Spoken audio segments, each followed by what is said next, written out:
in the news. Also, business, sports, as well as the international stories would also come your way. Now, we settle for the details. Mr. Amidu Chinia Isahaku, the Deputy Upper West Regional Minister, said he has embraced the one district, one export product concept being championed by the Ghana Export Promotion Authority across the country.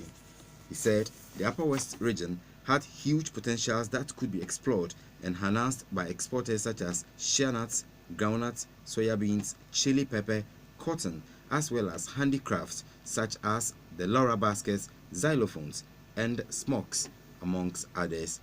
Mr. Chinia was speaking in Wa during the GEPA conference on implementation of national export strategy in relation to the one district, one export product in the regions of Ghana.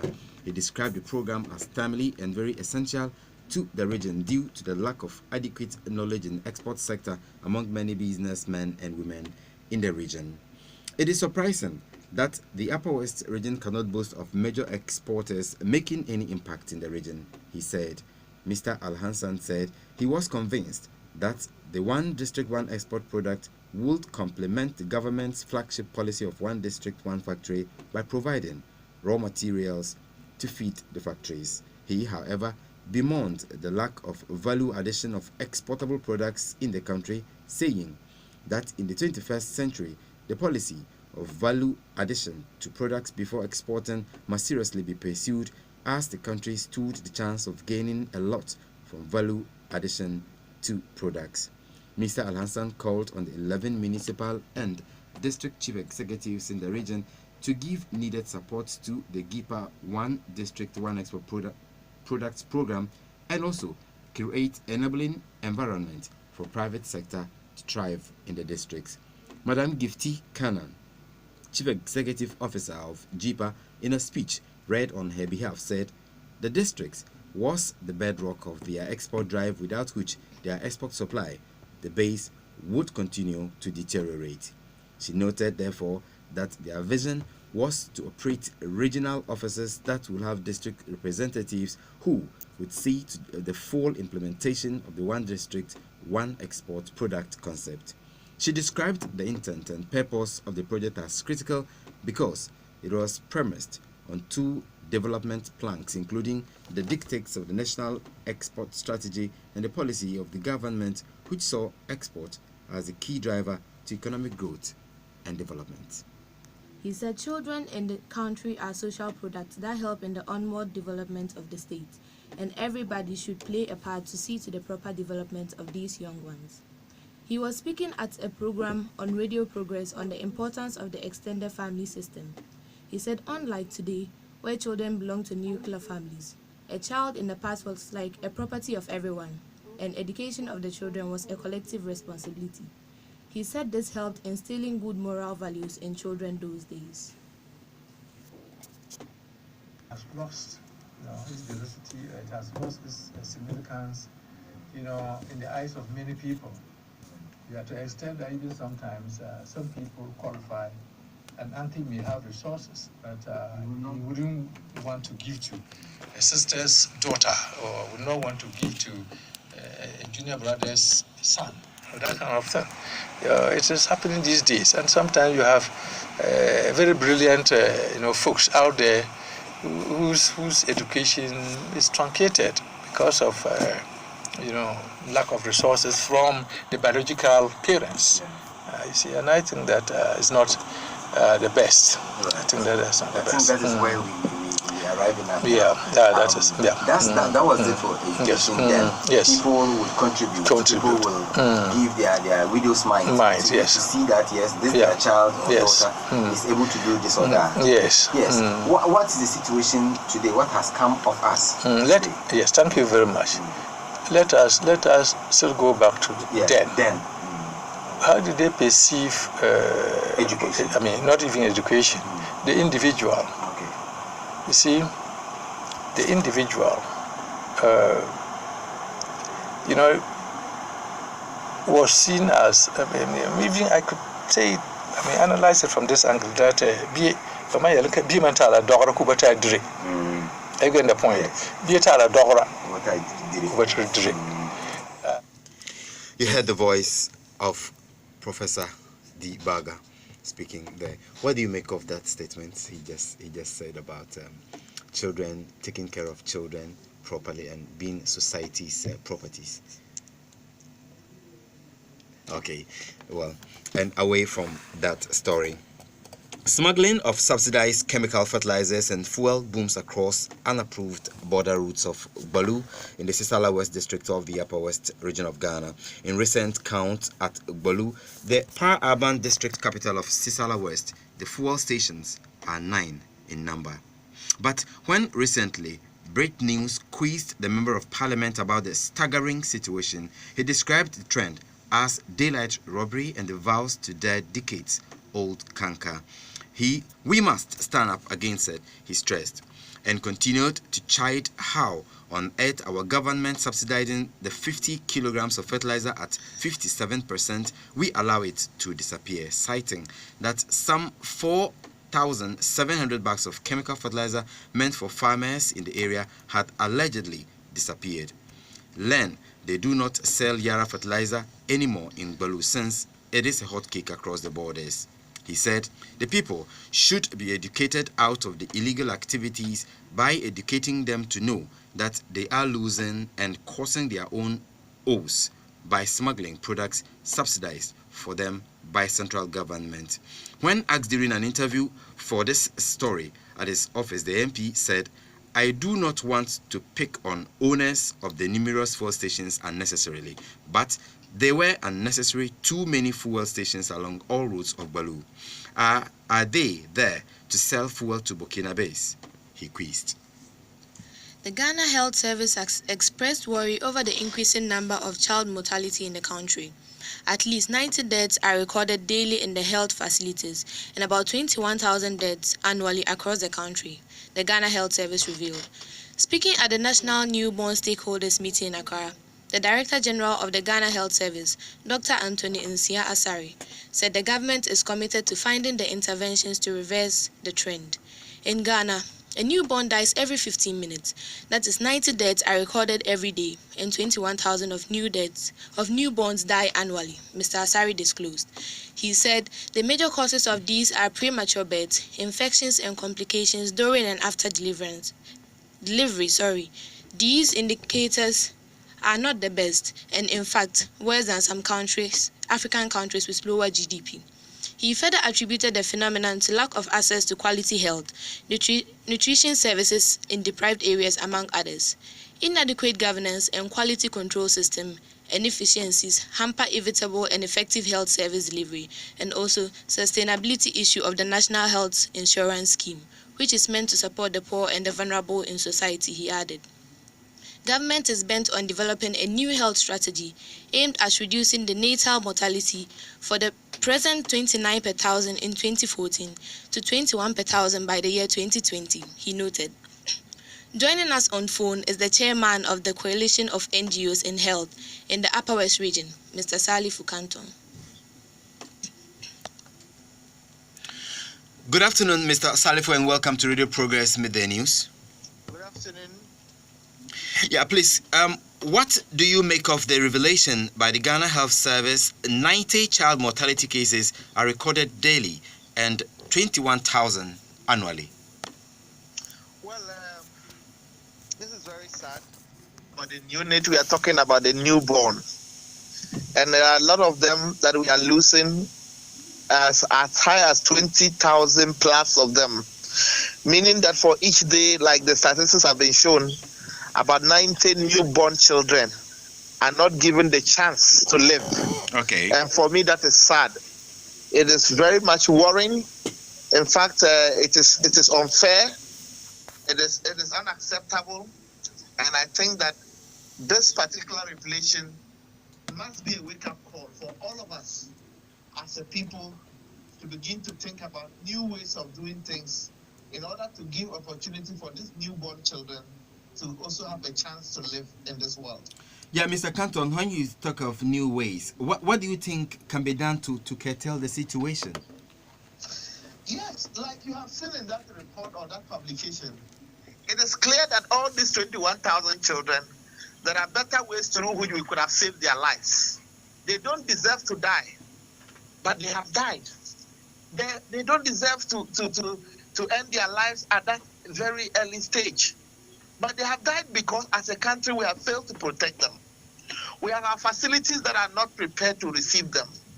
We have created situations where these children are unable to survive beyond their childhood.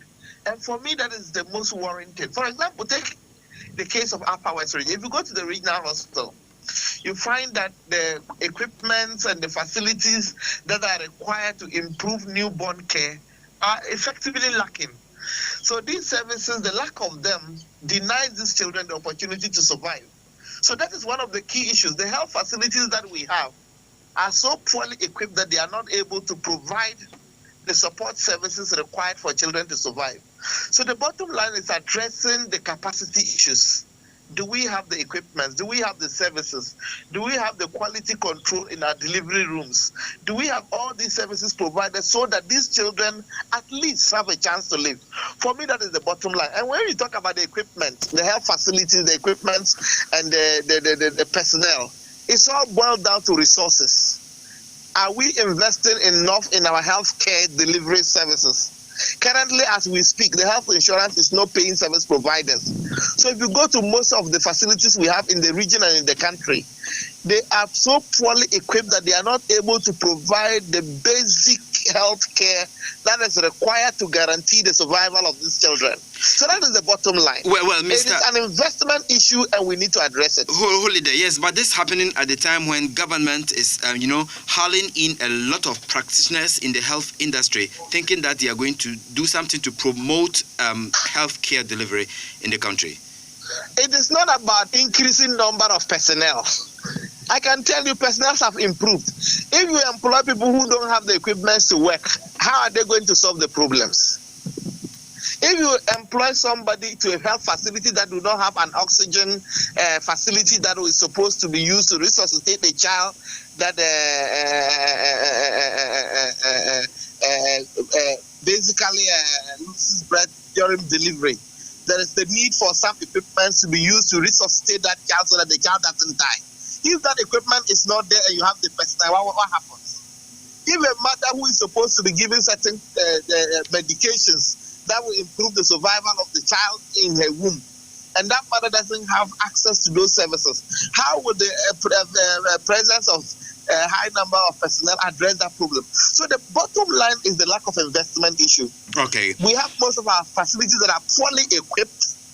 They are so poorly equipped that the basic requirements that are needed to provide basic quality care to ensure that our children don't die, those things don't exist. So if we lack those services, those equipment, those tools, those supplies, no matter what we do, we will still be having the situation. Like we are told in Kumasi, look at the Komfo-Anokye Teaching Hospital, we are told that on daily basis we lose between 9 to 10 children every day. Each day we lose in one hospital. Between 9 and 10 children die, not because they don't have a right to live, but simply because the facility is not enough to accommodate all the mothers and therefore cannot guarantee their survival. So finally, it means we are being wicked on these children. Bottom line, you're saying that government is not putting money into health care delivery. It's not just the money. Look at even the health insurance that is supposed to pay service providers to supply goods and services to the facilities. The health insurance owns all the facilities with so much money that some of the facilities are more like they are dead because they barely can provide the needed supplies that will run the hospital. Well, yes. So for me, it's a gamut of issues that have led to this. Okay. And I think that we have the capacity to deal with them and at least give a chance to these children to also survive. We will leave it here and catch you on another note. Thank you so much very much for joining us here on Progress 98.1. Thank you. It's my pleasure. Thank you. You heard the voice of Mr. Canton. It's my pleasure. Chairman of non-governmental organization in the health area in the Upper West region, speaking over there on phone. We move into other stories, and the National Executive Committee of the People's National Convention Party has appointed Job Amwako as acting General Secretary to replace suspended General Secretary Atiq Mohammed.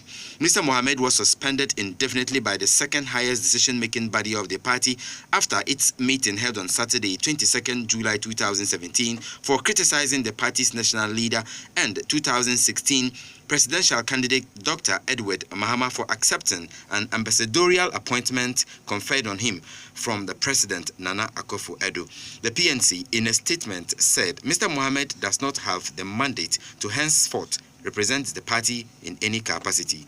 Meanwhile, the national chairman of the party, Bernard Ambataya Lamona, has described as unlawful the decision to suspend Mohammed Atiq.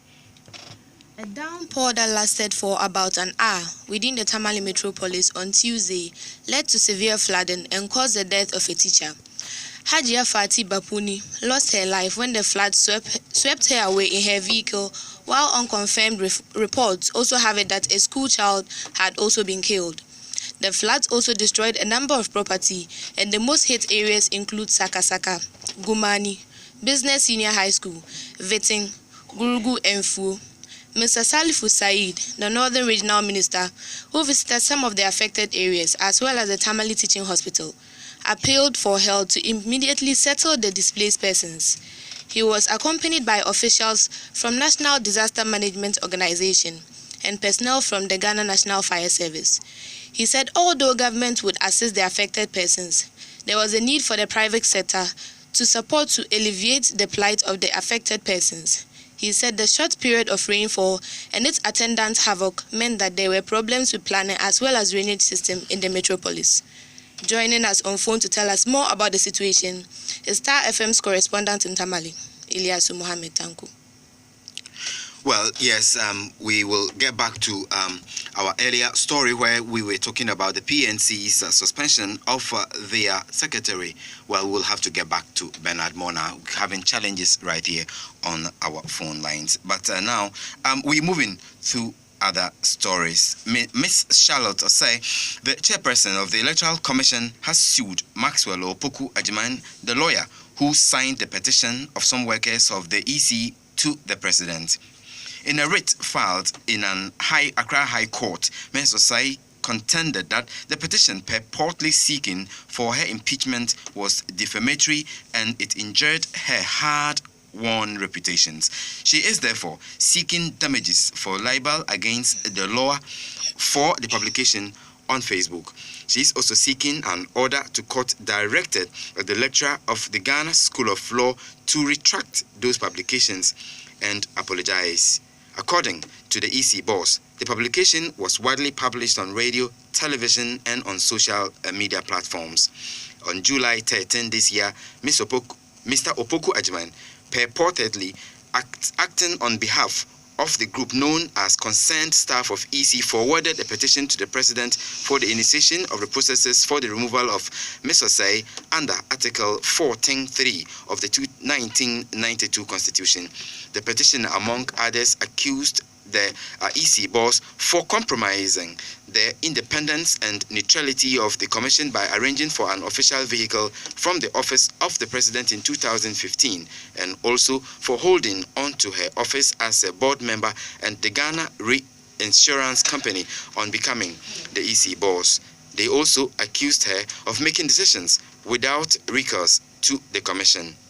Ms. Osei has subsequently denied all the allegations and made counter-allegations against her two deputy commissioners. And that's it by way of general news here at Progress Midday News. We'll go for a commercial break and then we'll follow with the business stories. Welcome back to Progress Midday News. And in business, beginning next month, customers of Ghana Water Company Limited can pay their water bills on all telecommunication networks as the company continues its bid to phase out paper bills and drive the electronic payment system. Currently, customers of the company can only settle their bills via the MTN mobile money platform, a situation Mr. Maxwell Akosakusi, a distribution engineer at the company, said will change from August 1st, 2017. He was optimistic that the new payment platform will help the company collect 100% of the amount of water sold to customers. Ghana Water Company Limited in April began the electronic billing system in their bid to transition from paper bill delivery to electronic billing through SMS and emails. Although SMS alerts have been sent to customers in the Greater Accra, Central, Ashanti and Western regions to validate their records. The alert comes in form of customer name, customer account number, customer phone number, and/or email address. Well, we'll go for a break and we'll come back with the sports and international news.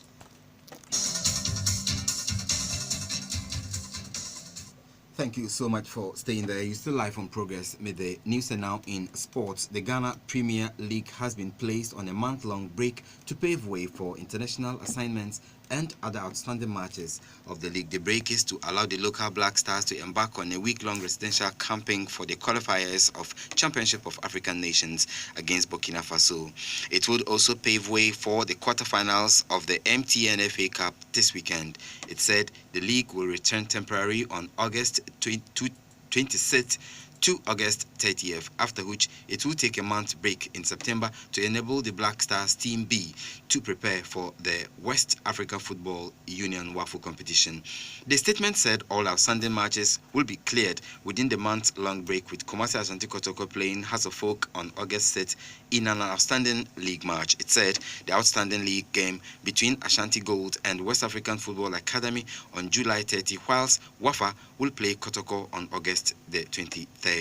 And now we'll move on to straight into international stories, where police in Zambia have arrested a student for allegedly insulting President Edgar Lungu and some of his government officials on Facebook. Edward Makai, a 35-year-old who is studying engineering at a privately owned university, is accused of creating a Facebook account under fake names and defaming Mr. Lungu, according to police spokesperson Esther Mwata Katongo. She added that he is also accused of defaming some government ministers, members of the governing party, Mr. Lungu's press aide, and the head of Zambian police. The defendant's in custody. He is scheduled to appear in court on Thursday. He and his lawyer have not yet commented on the allegations. Well, here is where we put it to a break, but we'll bring you the headlines before we take leave. Upper West embraces one district, one export product championed by Ghana Export Promotion Authority. Professor Baga says extended family system has lost its significance. Fertilizer and fuel smuggling is rampant in Balloon. Ghana records 90 child mortality daily, says Ghana Health Service. PNC appoints acting General Secretary, but of course chairman says it's unlawful. Rains cause havoc in Tamale. And Charlotte Osei sues Maxwell Opoku Agyeman. Of course, we also brought to you business, sports, and international news. Join us again for yet another interesting outline of our hard-hitting news headlines. My name is Prince Dawood Katore, together with Wendy Dama. Have a good listening time. You are locked on Radio Progress 98.1 FM.